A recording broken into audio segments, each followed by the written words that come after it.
नमस्कार दोस्तों, welcome back to our YouTube channel solution. तो कैसे हैं आप सब लोग। उम्मीद करता हूं आप सब लोग अच्छे होंगे। टाइटल नेम आपने पढ़ लिया होगा। तो आज हम हमारा जो टॉपिक है वह है थ्योरी ऑफ इंटेलिजेंस। ठीक है, बुद्धि के सिद्धांत की बात करते हैं हम। अगर हम बुद्धि के सिद्धांत की बात करें तो उसके बेसिस पे मैंने कुछ वन लाइनर क्वेश्चन रेडी करे हैं आप लोगों के लिए, जो कि एलटी एग्ज़ाम में काफ़ी इम्पोर्टेंट रहने वाले हैं। तो बिना टाइम वेस्ट किए स्टार्ट करते हैं इस सेशन को। इसमें देखते हैं सबसे पहले, एक तरफ यहाँ पर सिद्धांत लिखा है और दूसरी तरफ इसके प्रतिपादक, मतलब सिद्धांत का किसने प्रतिपादक किया है, कौन से वैज्ञानिक हैं। तो फर्स्ट है इसमें कि बुद्धि का एक कारक सिद्धांत जो है वो किसने दिया है। तो बुद्धि का जो एक कारक सिद्धांत है वो है अल्फ्रेड बिने, जो कि फ्रांस के साइंटिस्ट हैं, फ्रांस के रहने वाले हैं। ऐसे इसमें देखते हैं दूसरा कि बुद्धि का जो द्विकारक सिद्धांत है वो किसने दिया है। तो बुद्धि का जो द्विकारक सिद्धांत है वो आपका स्पीयरमैन के द्वारा दिया गया है। स्पीयरमैन जो कि आपके लंदन के निवासी हैं। ठीक है। थर्ड है इसमें कि बुद्धि का त्रिकारक सिद्धांत, जो कि स्पीयरमैन ने दिया है, ये भी लंदन के हैं। द्विकारक सिद्धांत की बात करें और त्रिकारक की बात करें तो वो स्पीयरमैन के द्वारा ही दिया गया है।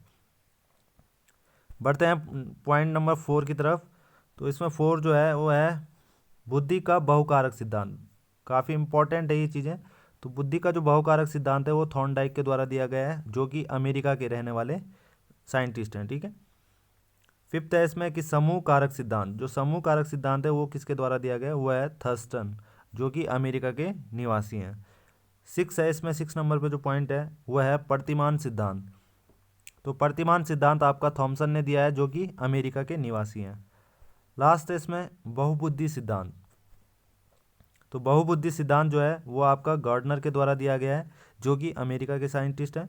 और संज्ञानात्मक की अगर बात करें, संज्ञानात्मक विकास की, तो वो आपका जीन पियाजे के द्वारा दिया गया है, जो कि स्विट्जरलैंड के निवासी हैं। काफ़ी इंपॉर्टेंट क्वेश्चन है ये 8 नंबर का, ये काफ़ी बार पूछा जाता है एग्जाम में। नेक्स्ट देखते हैं इसमें। इसमें लिखा है बुद्धि के घटक। क्या है बुद्धि के घटक। तो घटक की अगर हम बात करते हैं तो इसमें एक फॉर्मूला है, जिसमें कि होती है एक सी ए होती है और एक मेंटल एज होती है एम ए। ठीक है। तो वास्तविक आयु जो होती है सी ए, और मानसिक आयु जो होती है मेंटल एज की अगर हम बात करें वो होता है एम ए।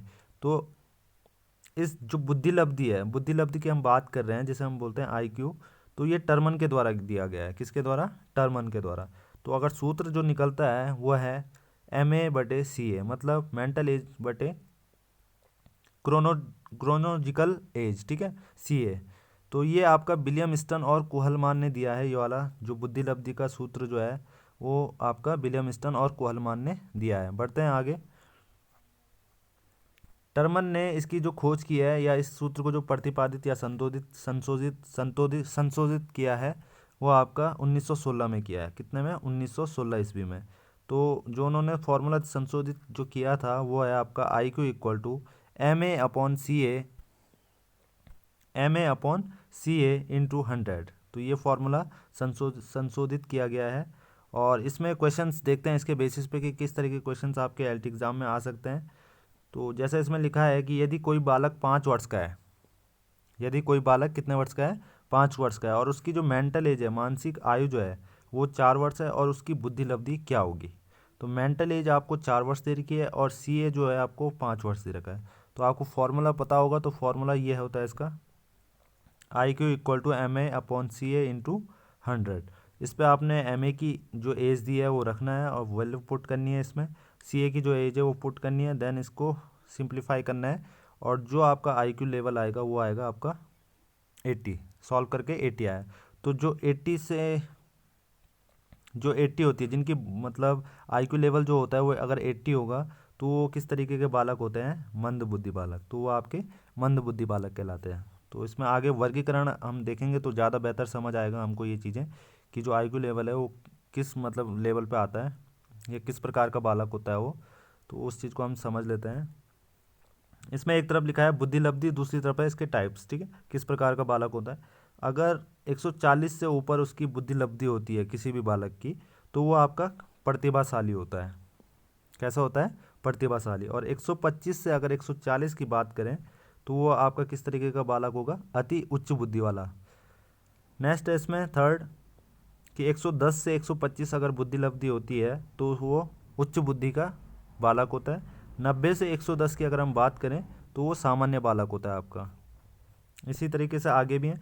80 से 90 की अगर 80 से 90 की अगर बुद्धि लब्धि होती है तो वो बालक मंद बुद्धि कहलाता है। जो अभी क्वेश्चन हमने सॉल्व करा तो उसमें 80 आया था, तो वो मंद बुद्धि बालक में आ गया आपका। ठीक है, इस टाइप में आ गया।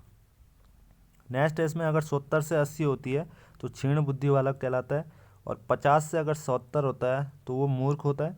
और अगर 25 से 50 बुद्धि लब्धि होती है तो मूढ़ प्रकार का बालक होता है। और 25 से अगर कम होती है तो जड़ बुद्धि बालक कहलाता है। ठीक है, तो इसको आप याद भी कर सकते हैं शॉर्ट ट्रिक से। तो शॉर्ट ट्रिक आप देख सकते हैं इसमें। शॉर्ट ट्रिक से आप इसको याद रख सकते हैं, PAU समक्ष मुमूज। क्या आपने याद करना है? PAU समक्ष मुमूज। P मतलब प्रतिभाशाली, A मतलब आपका अति उच्च लब्धि, उच्च बुद्धि, और U मतलब उच्च बुद्धि। देन आप इस मतलब जो ये शॉर्टकट ट्रिक है इसमें अप्लाई कर सकते हैं। सा मतलब सामान्य, मा मतलब मंद बुद्धि, छा मतलब क्षीण बुद्धि, मु मतलब मूर्ख, और मु मतलब मूढ़, और जा मतलब जड़ बुद्धि। तो ये आपका इसमें शॉर्टकट ट्रिक जो है आपकी ये PAU समक्ष मुमूज, इसको आप याद कर सकते हैं। इसमें आप इस बुद्धि लब्धि का जो वर्गीकरण है आसानी से इसको याद कर सकते हैं इस तरीके से। ठीक है, बढ़ते हैं हम नेक्स्ट, देखते हैं इसमें क्या है। इसमें आपका नेक्स्ट है बुद्धि लब्धि से संबंधित प्रश्न, जो काफ़ी इंपॉर्टेंट है आपके एग्जाम के लिए। सिलेक्टेड क्वेश्चन है ये, तो इसको सॉल्व करते हैं, देखते हैं इसमें क्या क्या पूछे गए क्वेश्चंस। तो पहला क्वेश्चन जो है इसमें वह है कि बुद्धि का जो वैज्ञानिक मापन है वो सर्वप्रथम किसने दिया है। अगर जैसे बुद्धि की बात करें हम, तो बुद्धि का जो वैज्ञानिक मापन जो किया गया है वो किसके द्वारा किया गया है, वो है आपका विनय के द्वारा। तो बुद्धि का वैज्ञानिक मापन सर्वप्रथम विनय के द्वारा किया गया है। नेक्स्ट क्वेश्चन है इसमें कि मानसिक आयु मेंटल एज के समप्रत्यय को किसमें महत्वपूर्ण समझा गया है। अगर मेंटल एज की बात करें तो उसको विचलन बुद्धि में समप्रत्यय को महत्वपूर्ण समझा गया है। ठीक है, नेक्स्ट क्वेश्चन है इसमें कि बुद्धि का द्विकारक सिद्धांत दिया गया था। तो अभी हमने ऊपर सबसे पहले देखा था, तो उसमें सारे सिद्धांत थे एक तरफ, और एक तरफ उसके प्रतिपादक। तो वो स्पीयरमैन के द्वारा द्विकारक सिद्धांत का प्रतिपादन किया गया है। ठीक है, नेक्स्ट क्वेश्चन है इसमें क्वेश्चन नंबर 4 कि थॉर्नडाइक ने बुद्धि का कौन सा सिद्धांत प्रतिपादित किया है। तो वो है बहुकारक सिद्धांत। किसने? थॉर्नडाइक का। ठीक है, नेक्स्ट है इसमें बुद्धि लब्धि शब्द का जो जनक है उसको किसे कहा जाता है। तो जनक हमेशा आपका विलियम स्टन को ही कहा जाएगा। नेक्स्ट क्वेश्चन है इसमें क्वेश्चन नंबर 6 कि बुद्धि लब्धि सूत्र पूर्ण रूप से किसने दिया है। जो बुद्धि लब्धि जो सूत्र है फॉर्मूला, वो आपका टर्मन के द्वारा दिया गया 1916 में। अभी हमने बात करी इसके ऊपर। क्वेश्चन नंबर 7 है गिलफोर्ड ने बुद्धि का कौन सा आयाम नहीं बताया। तो बुद्धि जो गिलफोर्ड साइंटिस्ट हैं उन्होंने मूल्यांकन को नहीं बताया गया है। बाकी जो है, बाकी के जो वो हैं क्या आयाम जो हैं वो कौन कौन से बताए हैं, तो मैं आपको बता देता हूँ। एक हुआ आपका संक्रिया, एक क्या हुआ संक्रिया, और गिलफोर्ड ने जो बुद्धि के आयाम दिए हैं, एक संक्रिया दिया है, एक उत्पाद दिया, और एक विषय वस्तु दिया। ये 3 चीज़ें दे रखी हैं, और एक लास्ट जो है आपका वो है उत्पाद, विषय वस्तु, सॉरी विषय वस्तु। तो ये 3 आयाम जो हैं वो आपका गिलफोर्ड ने दिया है, और ये बुद्धि के आयाम दिए गए हैं। ठीक है, बढ़ते हैं नेक्स्ट क्वेश्चन नंबर 8। इसमें लिखा है कि एक बालक की मेंटल एज जो है वो 6 वर्ष से बढ़कर 8 वर्ष हो जाती है, तो उसकी वास्तविक आयु 10 वर्ष है। तो बालक को आप किस श्रेणी में रखेंगे। सबसे पहली बात, जो आपका फॉर्मूला होता है वो होता है आपका MA मेंटल एज बटे CA, मेंटल एज बटे CA इंटू 100, ये फॉर्मूला होता है। तो इसका मानसिक मेंटल एज से कोई लेना देना नहीं है। 6 वर्ष से बढ़कर 8 वर्ष हो जाती है, तो 6 वर्ष से बढ़कर कितना हो गया 8 हो गया। देन आपने इसकी वैल्यू क्या करनी है 8 रख देनी है मेंटल एज की जगह। मेंटल एज की जगह अगर हम 8 रख दें इसकी वैल्यू, और मतलब 6 वर्ष से 8 हो गए ना बढ़कर 8 वर्ष से इसकी मेंटल एज हो गई। जो CA है वो 10 वर्ष है इसकी, और मल्टीप्लाई में कितना होता है 100। तो इस तरीके से आपने इसको सिंप्लीफाई करेंगे, 0 से 0 कैंसिल आउट हो जाएगा, और 8 10 जा 80 हो गया आपका। ठीक है, तो जो 80 का है वो आपका किस तरीके का बालक होगा, वो आपका मंद बुद्धि बालक होगा। अभी हमने इसका वर्गीकरण किया था बुद्धि का, तो उसमें आपने देखे होंगे। ठीक है, बढ़ते हैं नेक्स्ट क्वेश्चन की तरफ। क्वेश्चन नंबर 9 कि बुद्धि का विकास जो है वो पूर्ण हो जाता है। तो जो बुद्धि का विकास है वो आपका 14 से 16 वर्ष के बीच में विकास जो है डेवलपमेंट वो पूरा हो जाता है। ठीक है, बात करते हैं क्वेश्चन नंबर 10 कि समान जुड़वा बालक, अगर जुड़वा बालक हैं तो उनमें सहसंबंध गुणांक का जो मान होता है वो आपका होता है 0.90। बहुत इंपॉर्टेंट क्वेश्चन है ये, एलटी एग्जाम में काफ़ी बार पूछा भी गया है ये क्वेश्चंस, तो आप इसे ध्यान में रखना इस क्वेश्चन को, ठीक है। क्वेश्चन नंबर नेक्स्ट है 11। इसमें लिखा है कि अशाब्दिक सामूहिक परीक्षण क्या होता है, मतलब परीक्षण क्या होता है नहीं, कि अशाब्दिक सामूहिक परीक्षण है जो, वो कौन सा परीक्षण होता है, वो होता है आपका आर्मी बीटा परीक्षण। तो इसकी अगर हम बात कर रहे हैं अशाब्दिक की, तो अशाब्दिक जो होता है एक तरीके से बोल सकते हैं, जैसे जिसमें अशाब्दिक बोलते हैं ना, जो चित्रों के माध्यम से सीखा जाता है या फिर मतलब इशारों के द्वारा जो सिखाया जाता है, तो ये चीज़ आपका किस में आता है, अशाब्दिक। नॉर्मल डेफिनेशन अशाब्दिक की यही होती है। और शाब्दिक की अगर हम बात करें तो शाब्दिक में जैसे आप बोल चाल, जैसे मैं बोल रहा हूँ आपको अभी समझा रहा हूँ या बोल रहा हूँ, तो ये चीज़ किस में आ जाती है, शाब्दिक में। तो शाब्दिक, तो यही है कि अशाब्दिक सामूहिक परीक्षण जो है वो आपका आर्मी बीटा परीक्षण में यूज किया जाता है, ठीक है। और लास्ट क्वेश्चन है इस सेशन का, क्वेश्चन नंबर 12 कि जलोटा ने परीक्षण दिया है। तो जलोटा जो है उन्होंने कैसा परीक्षण दिया है, सामूहिक बुद्धि परीक्षण दिया उन्होंने, ठीक है।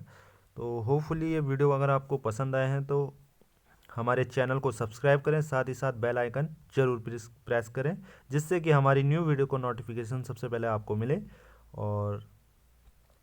और जो फर्स्ट टाइम इस चैनल पे आ रहे हैं तो डिस्क्रिप्शन में जा सकते हैं आप, इससे पहले जो जितने भी इसके पार्ट्स आए हैं तो उनको आप विजिट कर सकते हैं, देख सकते हैं। काफ़ी इंपॉर्टेंट क्वेश्चंस बताए गए हैं आपके एलटी एग्ज़ाम के लिए। तो मिलते हैं नेक्स्ट वीडियो में।